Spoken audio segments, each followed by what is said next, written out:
ሰው ማክበር መድኃኔዓለም ያውቅበት አፈሩን እምነት እያረገ ውሃውን ጸበል እያረገ እንጨቱን ታቦት እያረገ ያከብራል አያከብርም? ያከብራል። አዎ ሰው እንደሚያከብርማ እንጨቱ ተቀርጾ እኮ ታቦቱ ነው። የእግዚአብሔር የክብሩ ማረፊያው ነው። እግዚአብሔር እንኳን ሰው ውሃውን እንጨቱን እሳቱን ያከብራል። ላክብረው ካለ ያከብራል። ሰው ማክበር መድኃኔዓለም ያውቃል። አለን ማለት አይደለም። ወውሃቦሙ ንዋዮ ይትገበሩ ቦቱ ወጥተው ወርደው ሊያጠፉበት ገንዘቡን ሰጣቸው። እሺ ሆረ የተባለ ሩቅ አገር ሄደ የተባለ እርገቱ ነው። የክርስቶስ እርገቱ ሆረ ይባላል። ገንዘብ ሰጣቸው። ገንዘቡን ሰጣቸው። ገንዘቡን ምን አላቸው ያልኳችሁ? በጣም ጥሩ። ገንዘቡን ሰጣቸው። አንድ ጥያቄ ልንገራችሁ። ክህነት የማን ገንዘብ ነው? እያንዳንዷን ፍች መያዝ አለባችሁ። እንጉዘ ልቡናችሁ ምስጢር እንዳያልፋችሁ ማለት እያንዳንዷ ቃል እንዴት እንደምትፈታ ማየት አለባችሁ። ገንዘቡን ሰጣቸው። አሁን ሶስት ነገር የተረጎምኩላችሁ ምንድን ነው? ባሮቹ፣ ከዚያስ ጠራቸው፣ ሁለት፣ ሶስተኛስ ገንዘቡን።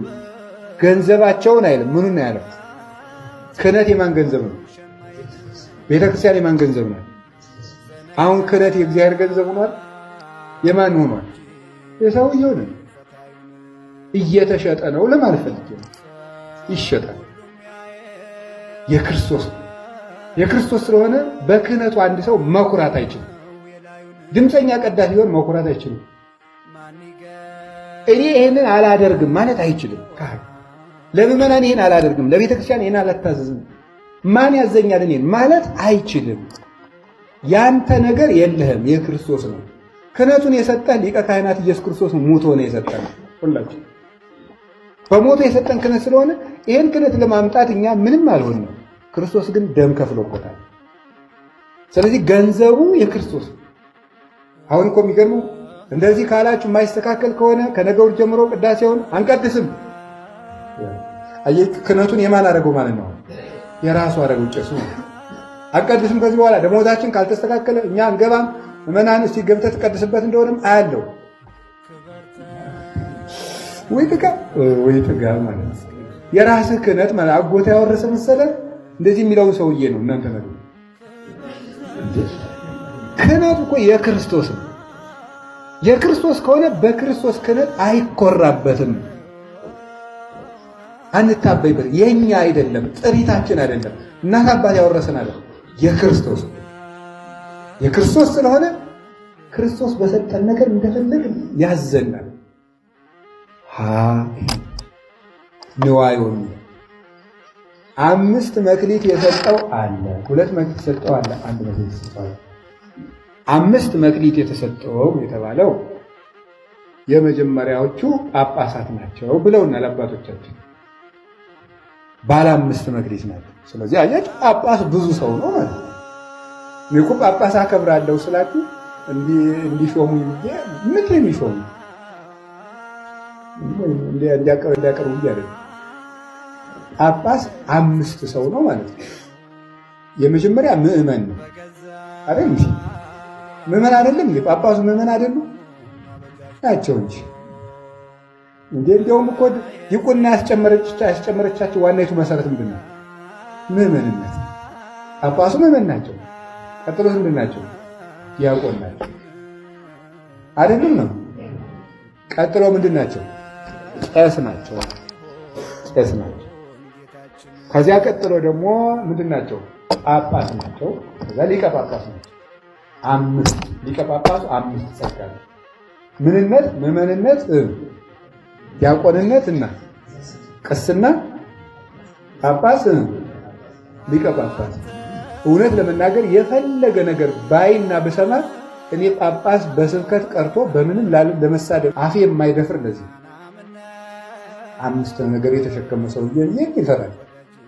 እግዚአብሔርን ነው የምፈራው። 5 ሰው እኮ ነው የሚመጣው አንድ ጳጳስ ሲመጣ ማለት ነው። አንድ ሰው አይደለም። ይሄ ሁሉ ጸጋ ያለው ጳጳሱ ቄስ ናቸው ቢሏል። ታዲያ የተረፋቸውን ይናኛሉ አለ ነው የተባለ ሰውየው። ጳጳሱ ቄስ ናቸው ብለው የተረፋቸውን ይናኛሉ። ለሰው እየሰጡት መስሎ እንኳን ለሳቸው ብሎ ስለዚህ ክርስቶስ በእነሱ አድሮ እጅ ጭኖ ሰው የሚባርክባቸው የሚያከብርባቸው የአምስት መግሊት አለ። ግን ከዚህ ውስጥ ስለዚህ ጳጳስ ሲኮን ጥያቄው በአምስት መንታ ነው ማለት ነው። ገባችሁ አይደል? መልሶ ደግሞ በምን ይጠይቃሉ? በምዕመንነት። ቀጥሎ ምን ይጠይቃሉ? በዲቁና ይጠይቃሉ። ቀጥሎ በምን ይጠይቃሉ? በቅስና ይጠይቃሉ። ቀጥሎ በምን ይጠይቃሉ? በጳጳስነት ይጠይቃሉ። ቀጥሎ በምን ይጠይቃሉ? ጥያቄው አምስት ነው። ስጦታው ሲጨምር ጥያቄው ይጨምራል። ዝም ብሎ እየሮጡ ዶረ ጳጳስ አምስት ሰው ከሆነማ እኔም ልሁን አይደለም። አምስት ጸጋ እንደተሰጠ ጥያቄህም አምስት ነው።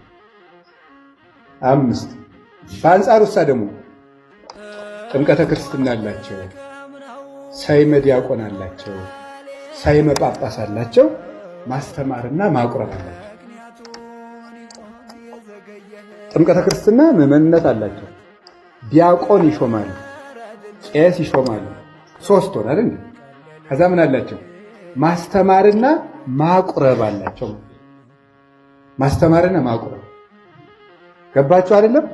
ስለዚህ ጳጳስ አስተማሪ ነው ማለት ነው። እስቲ ጳጳስ አስተማሪ ነው ብሎ ንገሩኝ እንጂ። ጳጳስ ቢሮ ቁጭ ብሎ የሚውል አይደለም። ጳጳስ ማናጀር አይደለም። ጳጳስ መምህር፣ ጳጳስ ስራ አስኪያጅ አይደለም። ጳጳስ መምህር። የመጀመሪያዎቹ ጳጳሳት እነማን ናቸው? ቅዱሳን ሐዋርያት። ምንድን ናቸው? መምህራን አይደሉም? ጵጵስና ሰጥቶ ምንድን ያላቸው? ሂዱና አንዳንድ ቢሮ 12 ቢሮ ስሩና የቢሮአችሁ ቁጭ ብሎ አለች። ምንድን ያላቸው? አስተምሩ ነው ያላቸው። ጳጳስ ካስተማረ ክርስቶስ ይረዳዋል። ማስተማር አለበት ቀጥ ብሎ ማለት ነው። በዚህ የምናደንቃቸው የግብፁ ፓትርያርክ አቡነ ሽኖዳ በደንብ ይደነቃል። እንደውም ፓትርያርክ ሲሆኑ እንደውም እርስዎን አንወደዎትም አላቸው። እሱ ተሰብስበው ለምን ሲባል ረቡ የሚያስተምሩን ጉባኤ ይቋረጥብናል። ከዛ ምንድን ነው ያሉ መሰላችሁ? ልጆቼ ሐዋርያትም እኮ ጳጳስ ናቸው፣ ፓትርያርክ ናቸው። ታዲያ እያስተማሩ አይደለም የሞቱት? እኔም እስከምሞት ድረስ ወንጌልን አላቋረጥም ነበር ያለው። እዚህ ማስተማር የጳጳስ ህዝቤ ዕውቀት ከማጣቱ የተነሳ ጠፍቷል ነው።